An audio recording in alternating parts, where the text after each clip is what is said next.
महाप्रभु ने इच्छा जताई कि अब हम तीर्थ यात्रा करना चाहते हैं। जब हम तीर्थ यात्रा करते हैं तो हमारा हृदय पवित्र होने लगता है। पवित्र हृदय ही भगवान का भजन करता है। पवित्रता जब अंदर प्रवेश करेगी तो आपके अंदर खुद दोषों के त्याग की बात आ जाएगी। एक भगत जी रोज पेपर पढ़ते हैं और जब वृंदावन आए खुद उन्होंने कह दिया कि मुझे अब पेपर नहीं पढ़ना। जीवन भर हो गया नियम पूर्वक पढ़ते हुए, बोले अब मुझे नहीं पढ़ना। जब वृंदावन आया हूं तो मुझे भगवान का भजन करना है, भगवान की बातें पढ़। क्या हुआ?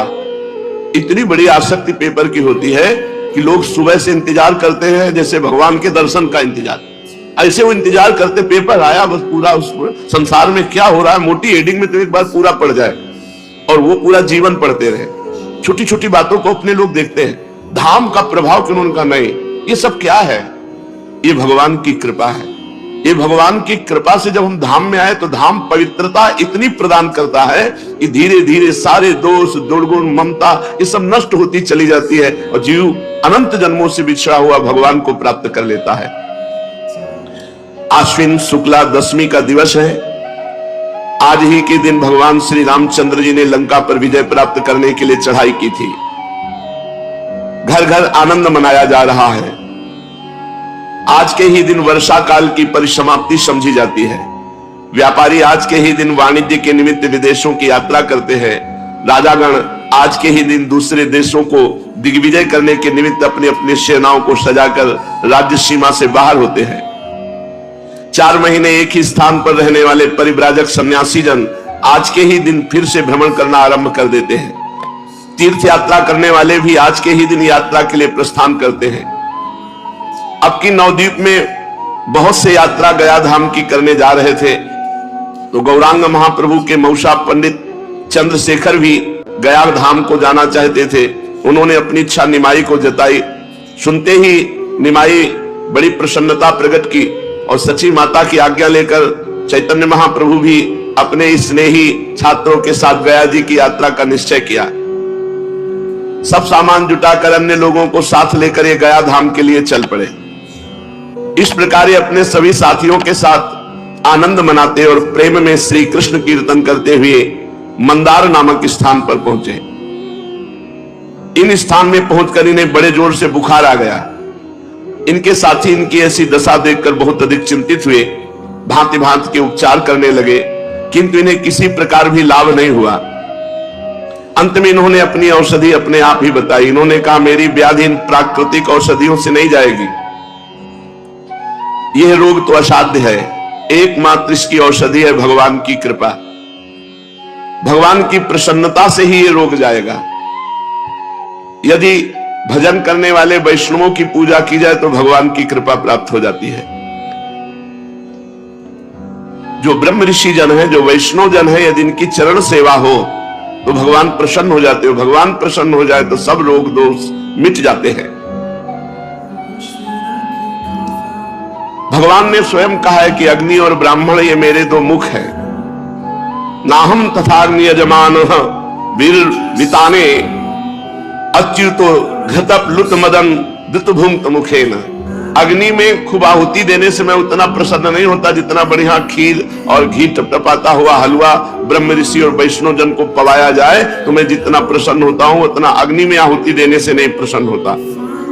तो चैतन्य महाप्रभु ने कहा कि अगर यहाँ के वैष्णव और ब्राह्मणों की पूजा की जाए, उनकी चरण रज हमारे शरीर पर लगाई जाए तो हमारा रोग दूर हो जाए। महापुरुष वही आचरण करवाते हैं जिनसे जगत का मंगल होता है। एक विद्यार्थी ने प्रश्न किया, गुरुजी जो ब्राह्मण नहीं है, केवल ब्रह्म बंधु है, अर्थात केवल ब्राह्मण कुल में जन्मा है और ब्राह्मणों के आचरण नहीं करता, संध्या गायत्री शास्त्र की मर्यादा के अनुसार वो ब्राह्मणत्व तो नहीं धारण करता, तो क्या उनका भी इतना ही आदर है जितना आप कहते हैं कि वैष्णव और ब्राह्मणों की चरण रज मिल जाए तो हमारा शरीर निरोग हो जाए? हम तो समझते हैं जो ब्राह्मण कुल में जन्मे हैं और ब्राह्मणों का आचरण नहीं करते तो वो काठ के हाथी हैं, उनमें ब्राह्मणत्व ही नहीं है। जैसे काठ के हाथी से हाथी पने का कोई काम नहीं चलने का, उसी प्रकार जो धर्म कर्महीन ब्राह्मण है वो नाम मात्र का ब्राह्मण है, वो आदर का पात्र नहीं हो सकता। थोड़ी देर चैतन्य महाप्रभु चुप रहे और कहा एक प्रकार से तुम्हारा कथन ठीक है। जो अपने धर्म कर्म से रहित है वो तो दूध न देने वाली बंध्या गौ के समान है, उससे सांसारिक स्वार्थ कोई सद नहीं सकता। फिर भी जो काम हम भाव से करते हैं उसमें लाभ मिलता है। जैसे वो कर्म धर्म नहीं जानता, लेकिन हम भाव से पूज रहे हैं कि ये ब्राह्मण है, ये वैष्णव है, तो हमको हमारे पूजन का लाभ मिलेगा क्योंकि हमने उस पर भाव किया। वो धर्म कर्महीन है तो वो भोगेगा, हमने भाव किया तो हमारा मंगल हो जाएगा। जो श्रद्धा के साथ शास्त्रों की आज्ञा के अनुसार अपने को ही सुधारने का सदा प्रयत्न करते हैं, उनको चाहिए कि ऐसी बातें न करें, दूसरे में दोष दर्शन न करें। संसार में कोई ऐसा नहीं जिसमें गुण दोष ना हो। जड़ चेतन गुण दोष में विश्व कीन करतार, संत हंस गुण गाहे पे परिहरिवार विकार। सब गुण दोष में संसार है। क्या करे? जैसे दूध और पानी मिला के रख दे तो हंस दूध पी लेगा, पानी छोड़ देगा। ऐसे ही जो संत स्वभाव के लोग हैं वो दूसरों के गुण ग्रहण करते हैं, दोष दर्शन नहीं। इसलिए अपनी बुद्धि को संकुचित बनाकर, जैसे हम गाय दूध दे या न दे, हम उसकी सेवा करते हैं गौ माता मानकर, ऐसे ही ब्राह्मण अपने कर्म से भ्रष्ट है वो जाने, हम उसे ब्राह्मण मानकर सम्मान करते हैं, हम उसे वैष्णव मानकर सम्मान करते हैं। वो जो करेगा वो खुद भोगेगा, हम जो भाव कर रहे हैं उसमें हमारा मंगल हो जाएगा। सर्वश्रेष्ठ भाव अपने को सुधारना है, सामने वाले के गुण दोष देखने नहीं है। उत्तम बातें सुनो तात माया कृत गुण दोष अनेक, गुण या उभय न देखी देखी स्वविवेक। किसी के गुण दोष न देखे, सब में भगवान को देख करके उपासना करे तो मंगल हो जाए। देखो भगवान ने स्वयं ब्राह्मणों का कितना आदर किया। भृगु जी महाराज भगवान की छाती में जाके लात मारा, ब्रह्म ऋषि हैं, तो भगवान गुस्सा नहीं हुए, भृगु जी के चरण पकड़ लिए और दबाने लगे और बोले अतीव कोमलौ तात चरणौ ते महामुने। हे महामुनि, आपके चरण तो बहुत कोमल है, हमारी छाती तो बहुत कठोर, कहीं आपके चरणों में चोट तो नहीं लग गई? तो विचार करो, भगवान वहां साप भी दे सकते थे कि हमने तुम्हारा क्या बिगाड़ा, आकर छाती में लात मार दिया, लेकिन नहीं, वो ब्रह्म ऋषि हैं। अगर उन्होंने छाती में लात मारा तो भगवान ने हर अवतार तक में वो चरण चिन्ह धारण किया, भृगु चरण चिन्ह। हम भगवान के अंश हैं तो हमको यही चाहिए। अगर हमारे साथ कोई बुरा करे तो हम उसके साथ भला करें, बुरा न करें। करत जे अनसहन निंदक तिन्हों पे अनुग्रह कियो। ये बहुत ऊंचे साधक के भाव हैं, जो संसारी मान प्रतिष्ठा तथा धन विषय भोगों की इच्छा को सर्वथा त्याग कर एकमात्र भगवान की कृपा को ही अपने जीवन का चरम लक्ष्य समझकर सभी कार्यों को करते हैं, वही ये धारण कर सकते हैं, अन्यथा नहीं। जो पुरुष वासुदेव बुद्धि रखकर सामने से वैष्णव या ब्राह्मण गाली दे रहा है, हम उसमें भगवान की बुद्धि करें। अपने मुख से हम उसको कठोर वचन ना बोले, वो हमको कठोर वचन बोल रहा है। यदि ऐसा व्यवहार किया तो भगवान को आप प्रसन्न कर लेंगे, और अगर उल्टा व्यवहार किया तो फिर भगवान को प्रसन्न करना है तो वैष्णव जन के सामने झुक के रहो। वो गाली दे तो सुन लो, तुम्हारे पाप नष्ट हो जाएंगे, तुम्हारा मंगल हो जाएगा, ऐसा चैतन्य महाप्रभु कह रहे हैं, ऐसा शास्त्रों में भी लिखा है। तो इनकी आज्ञा पाकर 2-3 विद्यार्थी गए और शुद्ध वैष्णव जनों और ब्राह्मण जनों की चरण रज लाए, चरणोदक लाए। इन्होंने चरणोदक पिया और चरण रज लगाई, सोई बुखार खत्म। चरणोदक पीते ही अच्छे हो गए और सभी विद्यार्थियों सब लोगों से कहा, देखा ब्राह्मणों की चरण रज और चरणामृत में कितना प्रभाव है कि हमारा इतना पीड़ा देने वाला ज्वर बुखार एक बार चरणामृत पीने से चला गया। और जो भगवान का या भक्तों का रोज चरणामृत पीते हैं बड़े भाग्यशाली हैं। अकाल मृत्यु हरणम सर्वव्याधि विनाशनम श्री कृष्ण पादोदकम पीत्वा पुनर्जन्म न विद्यते। जो भगवान का चरणामृत या भक्त का चरणामृत पीते उनकी कभी अकाल मृत्यु नहीं हो सकती, और बड़े से बड़ा रोग शरीर पर होने पर भी पीड़ा नहीं दे सकता, और अंत में भगवान की प्राप्ति होगी। ये चरणामृत पीने का महत्व है। वृंदावन में बिहारी जी, राधा वल्लभ जी ठाकुर विराजमान, इनका चरणामृत मिलता है। किसी पात्र में चरणामृत ले आवे, 2 बूंद रोज पान करे। अकाल मृत्यु हरणम सर्वव्याधि विनाशनम श्री कृष्ण पादोदकम पीत्वा पुनर्जन्म न विद्यते। उसका पुनर्जन्म नहीं होगा जो रोज चरणामृत पीता है। अब अपने साथियों के साथ चैतन्य महाप्रभु आगे बढ़ने लगे। पुनपुना तीर्थ ये गया धाम में है। वहां पहुंचकर सब लोगों ने पुनपुन नाम की नदी में स्नान किया। भगवती भागीरथी गंगा उत्पन्न हुई है। इन्हीं चरणों का लक्ष्मी जी बड़ी ही श्रद्धा के साथ निरंतर सेवन करती रहती है। इन्हीं चरणों का ध्यान योगी जन अपने हृदय काल में कमल में निरंतर करते रहते हैं। इन्हीं चरणों को प्रभु ने गयासुर के मस्तक पर रखकर उसे सद्गति प्रदान की थी। असंख्य लोगों की भीड़, हजारों आदमी पाद पद्मों के दर्शन कर रहे थे और बीच बीच में जय हो के घोष हो रहे थे। पंडा लोग उनसे भेंट चढ़ाने का आग्रह कर रहे थे।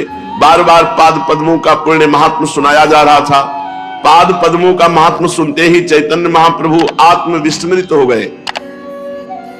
उन्हें शरीर का होश नहीं रहा। महाप्रभु के भावावेश आ गया। शरीर थर-थर कांपने लगा। अरुण ओष्ठ कोमल पल्लव की भांति हिलने लगे। आंखों से अश्रुधारा बहने लगी। उनके चेहरे से भारी तेज प्रकाशित हो रहा था। वे एकटक भगवान विष्णु के चरण कमल की ओर निहार रहे थे और वहां कौन है, क्या कर रहा है, ये सब कुछ नहीं, भूल गए। किसने स्पर्श किया, कौन पकड़े हुए, इन सब बातों का पता नहीं। वे संज्ञा शून्य से होकर कांप रहे हैं। उनका शरीर उनके वश में नहीं। वे मूर्छित होकर गिरने वाले ही थे कि इसी बीच में एक सभा को चीरते हुए तेजस्वी सन्यासी आए और उनको पकड़ लिया, गिरने से बचा लिया। फिर उनके साथियों ने संभाला, भीड़ से हटाकर बाहर ले गए। बाहर पहुंचकर कुछ कुछ होश आया। वे निद्रा से उठे हुए मनुष्य की भांति चारों ओर आंख उठा उठा कर देखने लगे।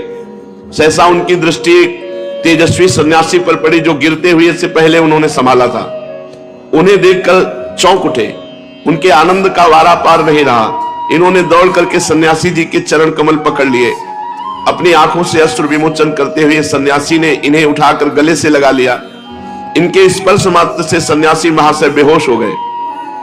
दोनों ही शरीर सुधि से परे महापुरुष, दोनों को ही शरीर का होश नहीं, दोनों ही प्रेम में विभोर होकर अश्रु विमोचन कर रहे थे। यात्री इन दोनों के ऐसे अलौकिक प्रेम को देखकर आनंद सागर में गोते खाने लगे। बहुत से लोग एकत्रित हो गए। चारों ओर से लोगों की भीड़ लग गई। कुछ काल में सन्यासी जी को कुछ कुछ चेतना हुई। उन्होंने बड़े ही प्रेम से इनका हाथ पकड़कर एक ओर बिठाया और अत्यंत प्रेम पूर्ण वाणी से कहने लगे, निमाई पंडित, आज मेरा भाग्योदय हुआ जो सहसा तुम्हारा दर्शन हो गया। नवद्वीप में ही मेरा हृदय तुम्हारी ओर स्वाभाविक ही खिंचा सा जाता था। मुझसे लोग कहते निमाई पंडित कोरे पोथी के ही पंडित हैं, बड़े चंचल हैं, देवता तथा वैष्णवों की खिल्लियां उड़ाते हैं।